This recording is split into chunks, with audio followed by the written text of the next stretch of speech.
প্রথম বলি, খুব ভালো করে বুঝুন, পিতা মাতার খেদমত পিতা মাতাকে দিলে, ভাই বোনকে দিলে কমে না বাড়ে। কথা কি বুঝেছেন?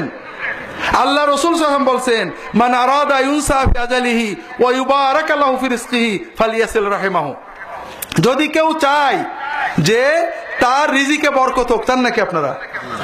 যদি কেউ চায় যে তার আয়ুতে বরকত হোক, চান নাকি আপনারা?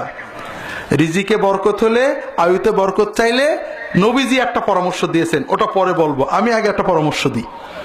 দেব? আমাদের পাকশির মাহফিলে দুটো ছাগল মানত করেন,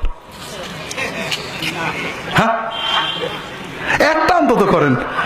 হ্যাঁ, খুব ভালো করে বুঝুন, পীর মাশায়েখদের হাদিয়া দেওয়া এটা জায়েজ কাজ, সওয়াব আছে যদি আল্লাহকে খুশি করতে দেন।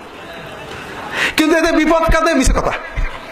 কত কোরআন হাদিসে নেই যে পীর মাশায়েখের হাদিয়া দিলে, আলেমুল আমাদের হাদিয়া দিলে আল্লাহ খুশি হয়, আল্লাহর মহব্বতে নেককার মানুষদের হাদিয়া দিলে আল্লাহ খুশি হয়, আল্লাহ আরশের ছায় আশ্রয় দেয়, সব আছে।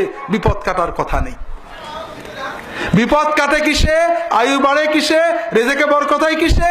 বাবা মাকে দিলে, ভাই বোন রক্ত সম্পর্কের আত্মীয়দের দিলে। আল্লাহ নবী সাল্লাল্লাহু আলাইহি ওয়াসাল্লাম বলছেন, যদি তোমার আয়ুর বরকত চাও, রিজিকের বরকত চাও, তুমি পিতামাতা এবং পিতামাতার মাধ্যমে যে রক্ত সম্পর্কের আত্মীয় পেয়েছো, তাদের আত্মীয়তা রক্ষা করো, সুসম্পর্ক বজায় রাখো, আল্লাহ আয়ুও বাড়িয়ে দেবেন, রিজিকেও বরকত।